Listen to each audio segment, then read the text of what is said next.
eu sou Isabela Aguiar Prado, sou discente do programa de pós-graduação em saúde coletiva e nessa videoaula eu vou falar um pouco sobre o desenho de estudo coorte. Os objetivos dessa aula são que ao final dela você consiga descrever as características de um desenho de estudo, um estudo de coorte, que você compreenda a aplicação desses estudos e que você consiga discutir quais são os vieses potencialmente presentes ou incluídos nos estudos de coorte. E o que são estudos de coorte? São estudos observacionais que os indivíduos são acompanhados ao longo do tempo para avaliar a incidência de uma doença ou desfecho de interesse. Então, ele é um estudo observacional e ele é um estudo longitudinal. E a inclusão dos participantes, ele se dá pela exposição de interesse. Então, esses são fatores importantes de se guardar sobre os estudos de coorte. Então, os estudos de coorte são estudos individuados, observacionais e longitudinais. E por que desenvolver um estudo de coorte, né? Então, no estudo de coorte, você pode avaliar a etiologia de uma doença, porque você vai estar ali avaliando a exposição e acompanhando ao longo de um tempo se a pessoa, o indivíduo, vai desenvolver ou não um desfecho, uma doença ou uma condição. Você pode avaliar impacto de fatores prognósticos, ou como aqui o exemplo, marcadores tumorais e evolução de câncer. Então, qual seria a exposição? Você vai avaliando aqui quais são os marcadores e vendo se existe uma relação com a evolução do câncer, ou óbito ou cura. Os impactos de intervenções diagnósticas e terapêuticas, então você pode ver os impactos ao longo do tempo de tratamentos medicamentosos ou de realizações de cirurgias. Então, a exposição nesse caso seria a pessoa realizou uma cirurgia, usou um medicamento e acompanha a mortalidade no grupo destes que realizaram e daqueles que não realizaram. Então, como é que é o desenho, né? Você vai, a partir de expostos e não expostos, acompanhar ao longo do tempo e avaliar o desenvolvimento ou não desenvolvimento da doença nesses grupos. E aqui é importante pontuar que o design pode ter mais de dois grupos, apesar de que o desenho, né, didaticamente tem só dois. E o que vai avaliar o efeito, né, de uma coorte? Então, assim, se existe associação entre a exposição investigada e o desfecho, o que vai acontecer? Nesse grupo aqui, que está exposto, vai ter muita gente que desenvolveu a doença. Enquanto no grupo que não está exposto, terão poucas pessoas aqui. A maioria das pessoas não vão desenvolver a doença. Se você tem esse tipo de resultado, significa que sua exposição é associada ao seu desfecho, né? Ela tem ali uma relação, aquela exposição que você está investigando, o fumo, por exemplo, tem uma relação com o desenvolvimento, por exemplo, de doença periodontal. E as coortes, é importante pontuar que elas podem ser prospectivas e elas podem também ser retrospectivas. O que seria isso? A coorte prospectiva é o que a gente sempre pensa, né? Que é a coorte que vai acompanhar ao longo do tempo, né, para frente. Então, aqui, né, pontuando o início do estudo em 2012, você define uma população, avalia quem nessa população é exposto e não exposto, e acompanha ao longo do tempo, passando dos anos, quem teve a doença, né? Aqui, e o que seria a coorte retrospectiva? O estudo está sendo conduzido no mesmo ano, em 2012. E aí, o que você vai fazer? Você vai ver as pessoas que foram expostas e não expostas a partir de fontes de informação do passado. Isso é um aspecto muito importante porque isso vai garantir a temporalidade do estudo. Então, você vai ter que ter acesso a registros que estão lá no passado para garantir que essas pessoas foram expostas ou não expostas a algum fator de risco. E aí, agora, neste momento de 2012, você vai ver se essa pessoa desenvolveu ou não a doença. Mas a montagem, ela continua sendo a partir da exposição. Uma exposição que eu vou trazer novamente, porque é uma coisa que é muito simples de entender e de pensar que tem registros claros, seria, por exemplo, o baixo peso ao nascer. O baixo peso ao nascer é uma exposição clara que está no passado e que pode ser avaliada a partir de uma coorte retrospectiva. Você pode coletar essa informação, garantir que ela é uma informação confiável e que aconteceu aqui anteriormente e ver no momento do estudo se essa pessoa está ou não com a doença que você está relacionando àquela exposição que aconteceu no tempo passado. As coortes também podem ser fechadas e abertas. A gente escuta um pouco, né, sobre essa questão, abriu a coorte e não fica claro o entendimento do que seria isso. A coorte fechada, ela parte da ideia de que todos os indivíduos que foram incluídos nesse período aqui do recrutamento, né, sejam expostos ou não expostos, vão ser os indivíduos que vão participar dessa coorte e apenas eles irão participar dessa coorte. E se você tem perdas, né, de segmento, seja por não desejar mais participar, né, ou não desejo do sujeito, ou por óbito, nada mais vai acontecer, você vai ter essas perdas e vai acompanhar ao longo do tempo, considerando essas perdas. E quando se fala de abrir a coorte, de uma coorte aberta, também pode ser aberta desde o princípio essa coorte, você vai pensar em uma coorte que vai incluir novos casos ao longo do tempo. Você vai estar sempre incluindo novos casos e avaliando ao longo do tempo essa exposição e desenvolvimento de desfechos. E esses novos casos, obviamente, né, eles vão ter que ter essa relação de adequação, de classificar quem são expostos e não expostos, mas vão ser incluídos novos sujeitos ao longo do tempo. Não existe um período fechado de recrutamento. E como se dá a seleção dos participantes de uma coorte? Ela pode ser a partir de uma população geral, ela pode ser a partir de um grupo populacional restrito, uma área de uma cidade, ou um grupo especial, como trabalhadores de um determinado ramo, da mineração, por exemplo, ou usuários de seguro-saúde, ou usuários do SUS. Eles podem ser de grupos especiais de exposição, e isso é lançado mão bastante quando você pensa em exposições raras. Então, a seleção dos participantes ela pode não vir de uma amostra populacional, ela pode vir a partir da exposição.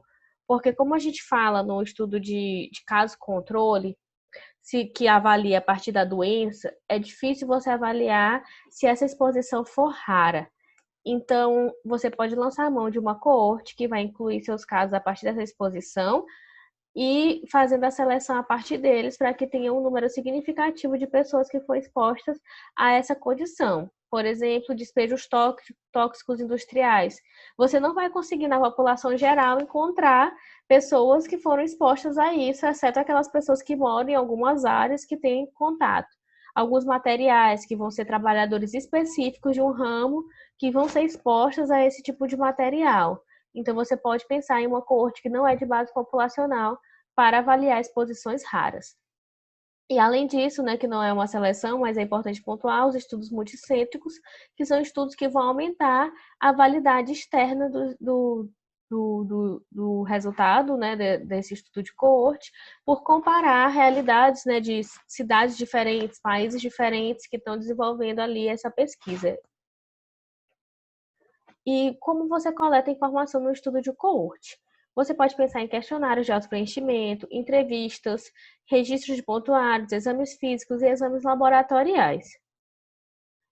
E alguns aspectos da validade do estudo, a validade interna, ela tem que ser considerada, né? Como um confundimento. As variáveis confundidoras, elas têm que estar presentes nos grupos de expostos e não expostos. Elas podem estar, né? Elas devem estar igualmente distribuídas.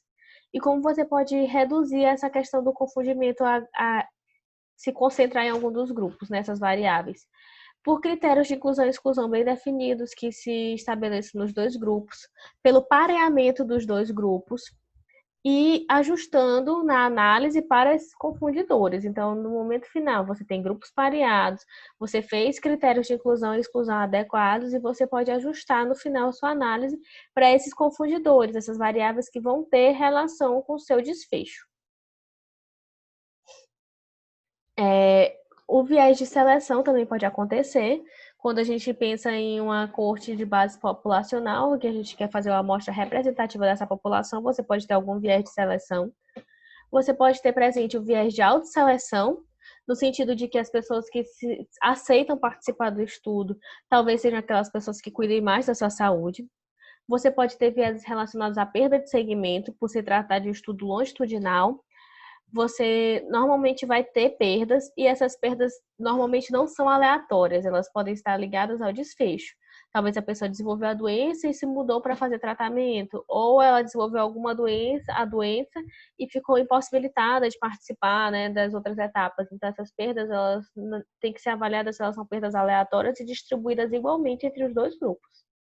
E acontece especialmente em coortes de longa duração. Quanto mais longa a duração da coorte, mais difícil vai ser de manter os sujeitos participando de todas as avaliações, né? Existem também os vieses de informação, que são relacionados à qualidade e à extensão da informação coletada entre os grupos expostos e não expostos. Temos também o viés do observador, que, conhecendo quem foi exposto e quem foi não exposto, pode ter diferença no momento de classificar quem desenvolveu e quem não desenvolveu a doença que está sendo investigada ou a condição. E quais seriam as limitações do estudo de coorte, né? O estudo de coorte é um estudo de custo elevado, ele tem difícil operacionalização, né? Especialmente nesse quesito de conseguir acompanhar ao longo do tempo e fazer avaliações periódicas e diminuir a perda de segmento. Ele é um estudo que não é indicado para doenças ou condições que exijam um acompanhamento muito prolongado, que demorem a aparecer, porque senão você vai investigar muitos anos para conseguir alcançar isso. Aí, nesse caso, é mais interessante lançar a mão de um caso controle, que a doença já está estabelecida e você investiga a exposição, né, no passado. Ou então uma coorte retrospectiva, dependendo do que é a sua exposição, né? Se você consegue garantir que seja formada uma coorte retrospectiva, que ela esteja ali, né, no passado de maneira registrada, né, e possível de garantir essa temporalidade. E também ela não é indicada para condições, doenças de baixa ocorrência, que seria necessário incluir muitos sujeitos para que se fosse avaliada essa relação, né, entre a exposição e o desenvolvimento dessa doença, que é de baixa ocorrência. Quais são as potencialidades, né? A coorte ela vai permitir um cálculo de incidência, porque você acompanha ao longo do tempo. Você garante a temporalidade, porque você acompanha o acontecimento da doença, né, do desfecho. A exposição ela vai com certeza preceder. Você avalia a exposição antes e espera que o desfecho aconteça ou não. Vai ser menos suscetível a estudos de caso controle no quesito de viés de seleção, especialmente quando vocês têm uma coorte de base populacional, ou seja, aquela que é o grupo, a parte da população, você depois divide em expostos e não expostos, e não aquela coorte que eu falei, que é aquela coorte especial para exposições raras, que você pega as exposições e monta também um grupinho de não expostos. Então, por se tratar de uma amostra de base populacional, ela vai ter uma formação de grupos com menos viés de seleção do que o estudo de caso controle. Você pode investigar múltiplos desfechos e você também pode avaliar essas mudanças na exposição e nos confundidores ao longo do tempo. Diferente do estudo transversal, né, de estudos que não avaliam essa questão de longitudinalidade, né, a exposição você pode avaliar que ela vai mudando em pontos determinados do tempo. E isso você pode incluir na sua análise, né? Diferente de uma avaliação que você faz em um momento único, que não diz respeito à exposição que essa pessoa teve antes, né? Como eu dei o exemplo, uma pessoa que fumava bastante, vários maços de cigarro, ela deixa de fumar. Se você faz a avaliação em um momento único que ela deixou de fumar, ela vai dizer que ela não fuma nada. Mas não representa que ela já fumou ao longo da vida dela toda e de uma quantidade bem grande de cigarros por dia. Na coorte, você vai poder acompanhar isso ao longo da vida, né? Que ela teve aqui exposta a esse fator de risco de uma maneira e isso foi aumentando ou diminuindo. E essas são as referências que foram utilizadas na aula de hoje.